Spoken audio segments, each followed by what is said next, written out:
Hey there, it's Ben from TriWizard Gaming, and I'm just making a quick video to check in on Magic Arena and the rotation of Core Set 2020 to Throne of Eldraine. It is Saturday of the pre-release. I did 2 pre-releases yesterday in paper for Throne of Eldraine, and the set was awesome. The showcase cards and the extended art, but especially the storybook art for the alternate art adventure cards, are amazing. And when you open up your packs, you notice that there's just many more foils and special cards and promo cards, both in your pre-release kit and the prize packs, than there ever were. And everyone's like opening them up and just like oohing and ahhing. They're completely amazing. I was very lucky in my pre-release. I had a couple broken decks and went 7-1. Got a bunch of prize packs and just opened all the amazing cards. I had a Garruk Planeswalker in my first pre-release, which made the sealed portion pretty easy. And then in the prize packs, I got a alternate art foil Realm Cloaked Giant, and it's just incredible. Just everyone just wants to see it, and the cards are beautiful. I think it's the best thing that Wizards has done in a long time. I'm not a super big fan of the collector boosters, but it's fine if people want to pay for them. But just the art on these cards and the flavor of all the fairy tales is amazing. Haven't been doing a lot of draft videos, but I did decide I wanted to get back up to Mythic and Limited. And so I've been doing a lot of core set drafting. Overall, I thought the core set was fine. The overall gameplay of it was pretty good. Lots of removal, generally long interactive games where you really have to kind of play defensive, trade off your creatures, effectively save your removal for the bombs. But definitely of the year, compared to the Guilds of Ravnica Allegiance, and War of the Spark, it was definitely my least favorite set to draft. I think the cycle of rare creatures was just too strong, and I really felt like the set was dominated by those bomb creatures more so than any set since Rivals of Ixalan. I thought it was kind of a little ironic because in the first few weeks of War of the Spark, a lot of people were complaining about how the rares and mythic rares in War of the Spark were so strong, and that they were just too big of a bomb and they'd win the games by themselves. And while I think the mythic rares in War of the Spark were stronger than this set, I actually didn't feel like that limited environment was dominated by those cards. I think the removal was better, the planeswalkers were better, the synergies you could do were better, and most of the worst bomb cards were mythic rares. But in the core set 2020, the biggest offenders were all rares. Knight of the Ebon Legion, Gargos, Vicious Watcher, Voracious Hydra, Sephara, Drakaseth. These cards were just unreal.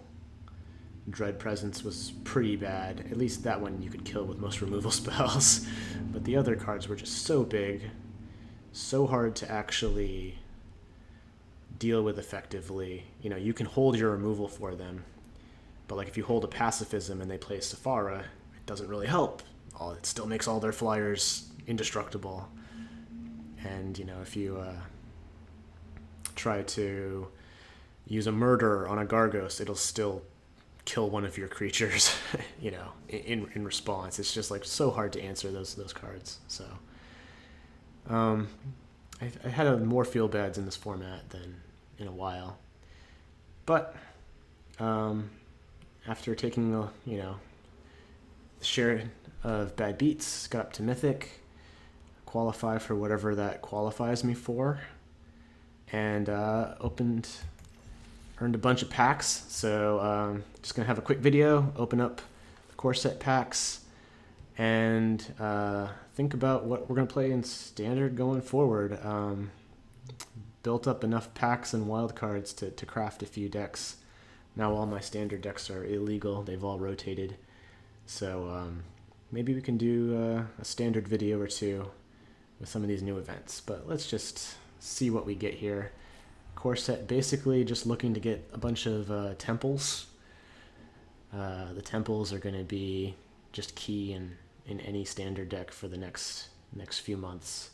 A lot of the mana fixing has rotated out, and the mana bases are pretty bad.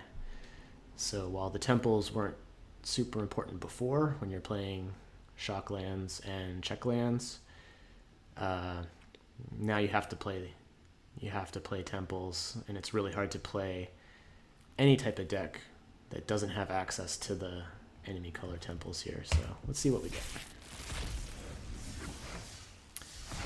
Nice Planeswalker, 2 temples, gas.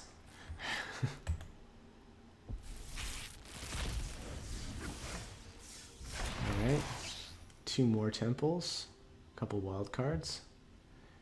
Shifting Ceratops is still a decent sideboard card. We'll see what the metagame holds out. There's so many new color hosers. Like in Core 2020, there was the cycle of protection creatures and color hosers, and now we have a new cycle of color hosers and Throne of Eldraine. So sideboards will get interesting.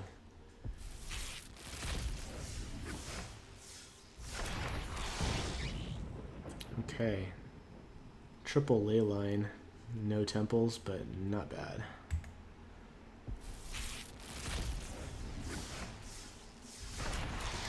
There we go.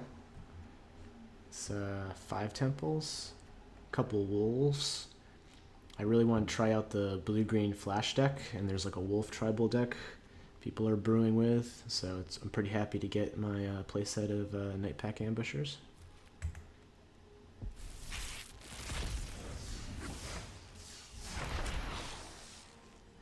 Alright, Steel Overseer, Rotting Regisaurs seeing some play this standard. Wasn't really much before the rotation, but it's big. If the format's aggressive, that can get in there. Ends the game quickly.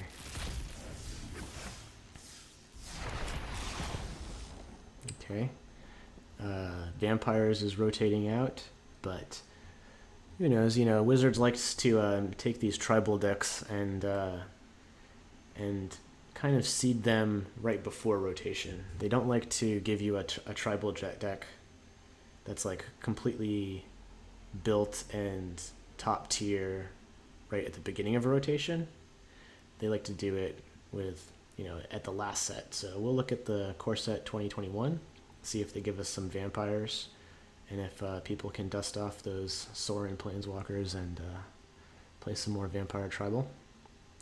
Field of the Dead was a huge engine the last metagame.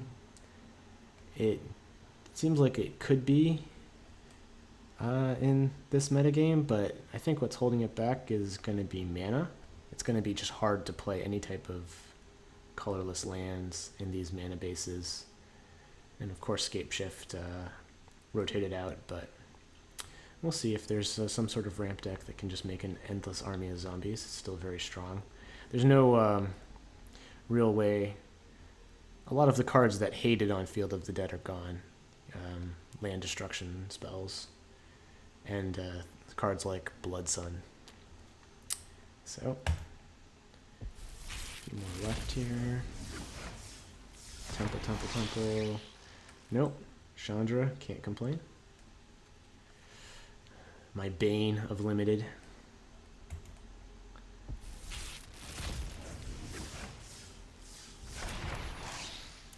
right, Temple of Milady, the best temple, and mono green Stompy. I remember when the core set was released and everyone was looking at these Cavaliers and how strong they are, and almost none of them have been played in Standard. Green one a little bit. Red one's interesting. This one definitely won't. It's way too fair. 4/6 Vigilance. And Drakaseth. Reanimation. It seems like there's a few more reanimation spells. There's the Cauldron. So maybe people will be trying to get this into play. It's definitely one of the best targets for reanimation. I can't think of a better one, I guess. Agent of Treachery. It's pretty good. Almost done. Okay, yeah, there's the Agent of Treachery. Another reanimator target. Steal any permanent, including lands. Got some board wipes for Standard. This spell seems to be a little less important without zombie tokens or the such running around. It's really good against vampires and the Scapeshift type decks. Mystic Forge, busted in Vintage.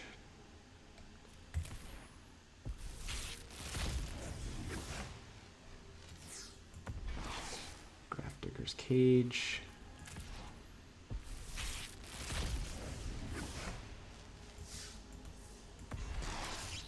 The Temple of Triumph. Alright, so what do we have? 7 temples? Drawn from Dreams. Okay. Well, that was a decent haul for a season there.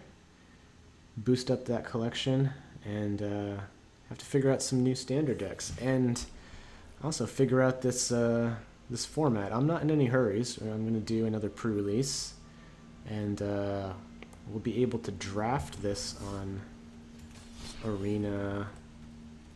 Let's see. I guess we have to go to all play modes. Traditional draft, 2 days away. So that's what I'm looking forward to. And let's see if we can hit Mythic in Eldraine. Just from the pre-releases I've done, while there's some cards that are certainly getting a lot of attention for Standard, cards like Garruk and Oko and the Royal Scions, overall the format didn't feel that bomb heavy. I mean, there's always going to be a few mythic rare planeswalkers which are just unbeatable and limited, but that thing I was kind of complaining about or criticizing for core set, it didn't really feel like there were many cards that were just unbeatable at rare.